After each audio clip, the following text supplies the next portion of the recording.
On the circuits this year, Jaguar have been defending their World Sports Prototype Championship with the sort of car that Tiff Needell drove for Top Gear in the spring. But it's up against some stiff competition from the Japanese, from Mercedes and from the various private Porsche teams. Well, Becky Adams has been looking at the sort of testing that goes on between races in a major sports car team.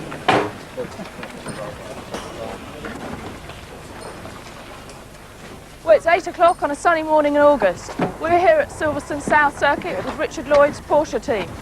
Our man Tiff Needell is just about to put the car through its paces. Tiff, what are you hoping to learn from today? Well, really, Becky, it's two parts. There's the continuous programme of developing the car, making it that little bit faster, but also we've just returned from the Nürburgring where we had braking problems, so we've got to specifically look at our brakes and try and get them better. Also, we've got the car mounted up with some tyre temperature sensors to monitor that. As soon as the circuit opened at 10 o'clock, I was sent out in the newer black Porsche 962 to test various ways of keeping the brakes cool, particularly important for the next race at Donington with its heavy demand on braking. On Silverstone's Hangar Straight, we added an extra chicane, and with appropriate gearing and suspension settings, the flat airfield does duty for the swooping curves of Donington Park. Lap after lap through the morning, I have to drive in exactly the same way so as to show up the effect of the engineer's adjustments, and each of those laps has to be just on the limit.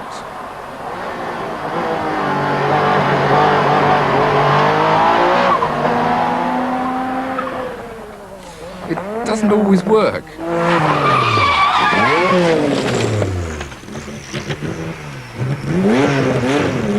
So, Tiff, you span off. What actually happened? Oh, it's just that it's a handling problem we have when the tyres get hot sometimes, that it oversteers into very tight corners.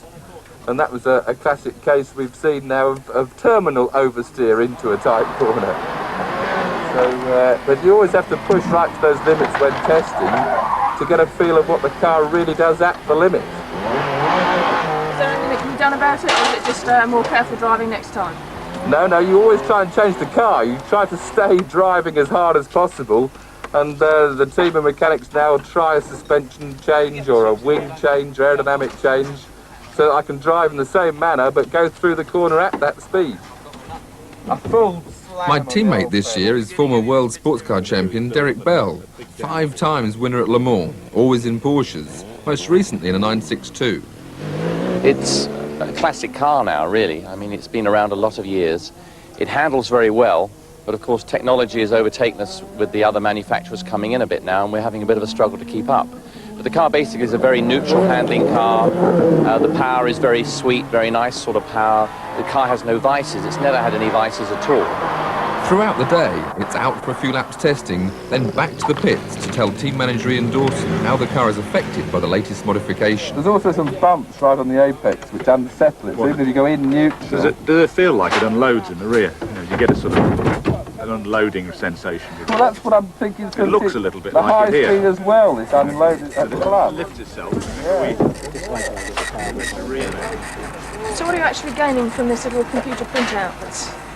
Well, what this does is it gives you all the temperatures while the car's running. As you make changes, you can, Wayne's using a box, the BM2000, and this will basically extract all the information from the engine.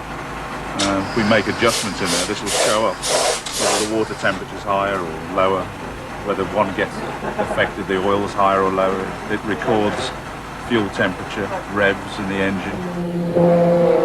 Once more, a constant pace is essential, so that any changes in the printout are due only to the engineer's experiments, and not to my pushing the engine harder. By 1 o'clock, after around 35 laps, there's time before lunch to assess performance so far. Yeah, we now have temperatures from the steel brakes. We've got our chicane in to be like a Donington circuit where we are next, so we've got temperatures from the steel brakes. Again, we're monitoring them all the time because it was the steel brakes we had problems with. Now we'll try the carbon brakes and see what temperature we get on them. Having asked Tiff what he was going to do with the car, really, it's not up to the driver. Really, the whole secret of testing, of being a great driver, is being able to put over to your engineer, in this case Ian Dawson, what is happening to the car, and any changes he does on the car is being able to put it over to him saying that was better or that was worse. 2 o'clock, and I was ready to try out the red car, fitted with the much lighter carbon fibre brake discs and pads. Now in attendance, checking up on our progress, the captain, team owner Richard Lloyd. My job is to put together all the resources, the human resources, the material, obviously sponsors, and just make sure that we keep it running in the right sort of way to attract future cooperation from manufacturers and sponsors alike. It's, if you like, a sort of producer's job of getting all the elements together. And getting all those elements together costs a lot of money, and a private team runs on a shoestring compared to the works. Testing days are a luxury, so did I think we'd had a successful day? Yes, half and half. Unfortunately, the guy, the specialist to do the tyre temperatures, couldn't make it, so we didn't run that experiment today. But we ran the carbon brakes, we've now got the temperatures down on them, so they're working, so we think we might be able to use them for the next race. So do you stand any chance of winning? Yes, we're still up against, although we're up against £1 million major manufacturers, you know, we're now in a good condition for Donington, and there's always a chance of winning. Well, sadly, Donington proved to be something of a disaster for Tiff. We had an engine blown practice and Mercedes clinched the World Championship.